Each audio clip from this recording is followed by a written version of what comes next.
Vice President Pence, you were in the front row in a Rose Garden event 11 days ago at what seems to have been a super spreader event for senior administration and congressional officials. No social distancing, few masks, and now a cluster of coronavirus cases among those who were there. How can you expect Americans to follow the administration's safety guidelines to protect themselves from COVID when you at the White House have not been doing so?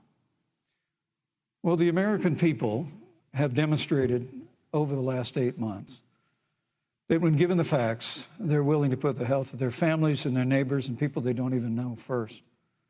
And President Trump and I have great confidence in the American people and their ability to take that information and put it into practice.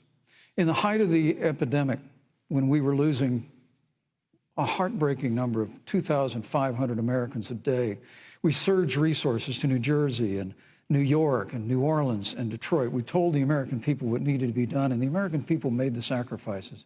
When the outbreak in the Sun Belt happened this summer, again, Americans stepped forward.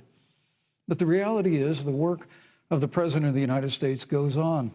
A vacancy on the Supreme Court of the United States has come upon us, and the President introduced Judge Amy Coney Barrett. Thank you. Thank you, Vice President Pence. That, if I may say, that Rose Garden event, there's been a great deal of speculation about it.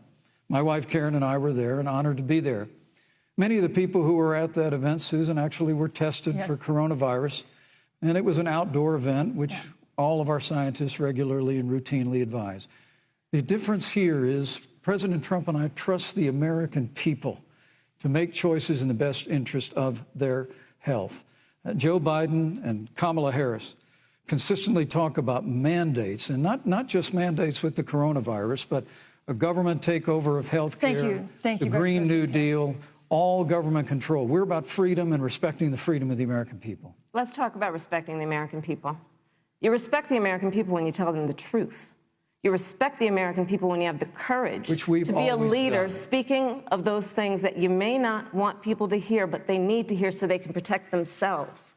But this administration stood on information that if you had as a parent, if you had as a worker knowing you didn't have enough money saved up, and now you're standing in a food line because of the ineptitude of an administration that was unwilling to speak the truth to the American people.